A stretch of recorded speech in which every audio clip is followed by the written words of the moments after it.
বদলের রান্নাঘর থেকে প্রত্যেকে শুভকামনা জানিয়ে আজকের পর্ব শুরু করছি।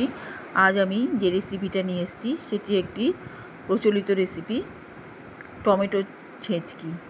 ছেঁচকি নানা রকম হয়, এই ছেঁচকিটা ভীষণ তৃপ্তিদায়ক আর রুচিকর। দেখতে থাকুন কী করে বানিয়েছি, অসম্ভব সুস্বাদু খেতে। ওটা না দিয়ে আর পারলাম না, দেখতে থাকুন। এখানে আমি দুটো পটল বেশ তেরছা করে কেটে নিয়েছি, খোসা শুদ্ধ। এই পটল দুটোকে আমি পুরো লাল লাল করে ভেজে নেব, একেবারে কিন্তু লাল লাল করে ভাজা চাই। আর এই রান্নাটায় কোনো রকম জল পড়বে না, পুরো জল ছাড়া রান্নাটা হবে, একমাত্র সবজির জুসে। আমি এইভাবে তেরছা করে পটল কেটে নিয়ে আমি লাল লাল করে ভেজে নিলাম। যেটুকু তেল অবশিষ্ট থাকবে সেই তেলের মধ্যে এবার আমি সজনে ভেজে নেব। সজনের ডাঁটাটাও কিন্তু একটু অন্যরকম হবে, যেগুলো মোটা মোটা ডাঁটা, অ্যাকচুয়ালি সেই ডাঁটাগুলো এই ছেঁচকিতে যাবে, আর রসালো ডাঁটা হওয়া চাই। সেই রসালো মোটা মোটা ডাঁটার মধ্যে আমি নুন হলুদ মাখিয়ে নিলাম। এবার রসটাকে একটু টানিয়ে একটু ভেজে নেব লাল লাল করে। এটাও আমি লাল লাল করে ভেজে নেব সজনের ডাঁটাটা।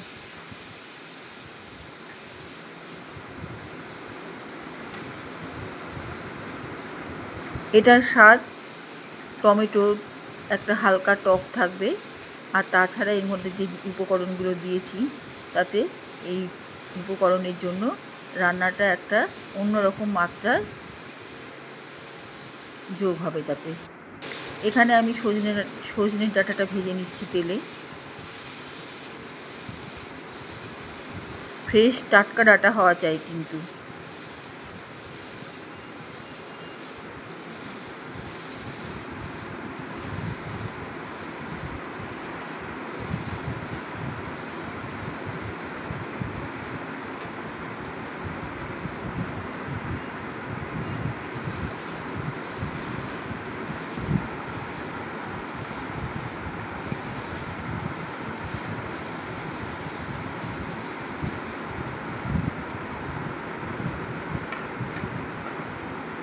এবার আমি ডাঁটাগুলোকে তুলে নিচ্ছি।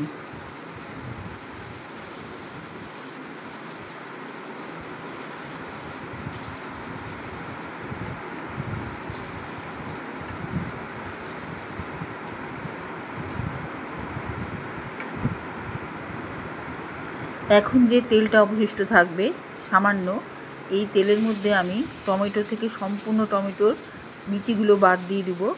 বাদ দিয়ে শুধু খোলাটা থাকবে, কোনো রকম রস থাকবে না এর মধ্যে। আমি যার জন্য এই দানাগুলো ফেলে দিয়ে ভালো করে আমি ধুয়ে নিয়েছি, কেটে নিয়ে ধুয়ে নিয়েছি, যাতে টক ভাবটা না থাকে, কিন্তু হালকা একটা ভিতরে ভিতরে রসটা যেন থাকে। মানে খুব টক হলে এই ছেঁচকি খেতে ভালো লাগবে না, যার জন্য টমেটোগুলোকে আমার এই রকম গরম কড়াইয়ের মধ্যে আমাকে রসটা টেনে নিতে হচ্ছে।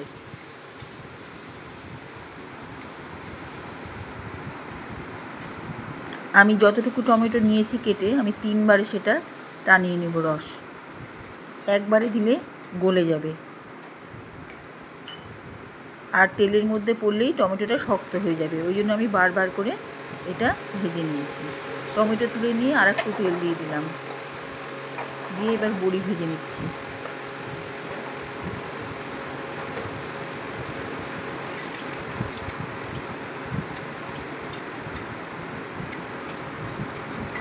বড়ি ভেজে তুলে নিলাম। এবার ওই তেলের মধ্যেই আমি কালো সর্ষে, এখানে কালো সর্ষেই দিতে হবে, কালো সর্ষেটা আমি গরম তেলে এইভাবে ছাঁকনির মধ্যে করে নিয়ে একটু ভেজে নিচ্ছি। তারপরে ওটা সরিয়ে দেওয়ার পরে শুধু শুকনো লঙ্কা দিয়ে দিলাম, আর একটু গোটা সর্ষে ফোড়ন দিলাম, সেটা আলাদা, ভাজা সর্ষেটা ফোড়নে দিইনি। দিয়ে আমি যেই সমস্ত সবজি ভেজেছি সব সবজিগুলো দিয়ে দিলাম, দিয়ে ফোড়নের সঙ্গে সবজিগুলোকে এবার একটু কষিয়ে নেব। 2-1টা বড়ি এর সাথে চলে গেছে, বাকিগুলো থেকে গিয়েছে। যাই হোক, সবগুলো দিয়ে আমি আস্তে আস্তে একটু সম্পূর্ণ সবজি ভেজে নিচ্ছি ভালো করে। লবণ দিচ্ছি। এটা অ্যাকচুয়ালি এই সবজির জুসে এটা খুব হালকা আঁচে রান্না হবে, এক ফোঁটাও এতে জল পড়বে না, জল পড়লে টেস্ট নষ্ট হয়ে যাবে। হলুদ দিলাম। তেল দেখুন ছাড়তে শুরু করেছে, কিন্তু যেহেতু সব সবজিগুলো ভাজা, নুন হলুদ দিয়েছি। ভালো করে এটাকে এবার নাড়াচাড়া করে নিচ্ছি, কষিয়ে নিচ্ছি ভালো করে।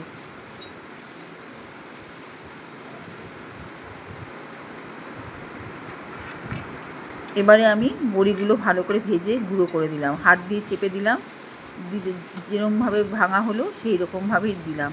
আলাদা করে আমি গুঁড়ো করে দিলে মিশিয়ে যেত, সে স্বাদ ভালো হতো না। এবার আমি গোটা কাঁচা লঙ্কা কয়েকটা দিয়ে দিলাম এর মধ্যে। মোটামুটি কিন্তু দেখা যাচ্ছে রান্নাটা মোটামুটি তেল ছাড়াই সুন্দরভাবে মজে এসছে, যেহেতু কম আঁচ আছে আর লবণ দেওয়াতে একটু জলও ছাড়বে। সব কিছুই ভাজা আছে, তৈরি আছে, খুব কম সময়ের মধ্যেই রান্নাটা হয়ে যায়। প্রথম পাতে কিন্তু এটা খেতে হয়, একদম প্রথম পাতে শুকনো ভাতের সাথে। আর এখন টমেটোর দাম এখনও কমই আছে, এরপরে আর টমেটোর দামও বেড়ে যাবে। কাজেই এই ধরনের বিভিন্ন টমেটোর আইটেমের মধ্যে এই ছেচকিটা আজকে করে দেখালাম।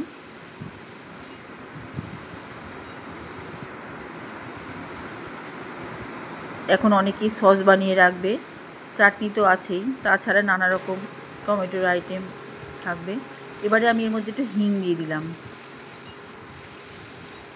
সম্পূর্ণ রান্নাটা আমার মজে এসছে, তৈরি হয়ে গিয়েছে।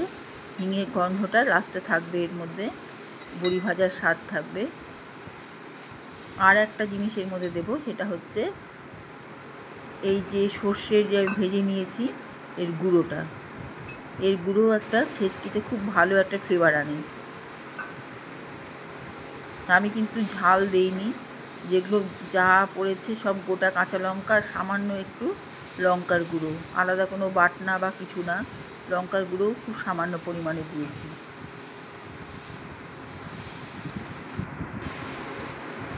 এবারে দিচ্ছি চিপস, আলুর চিপস।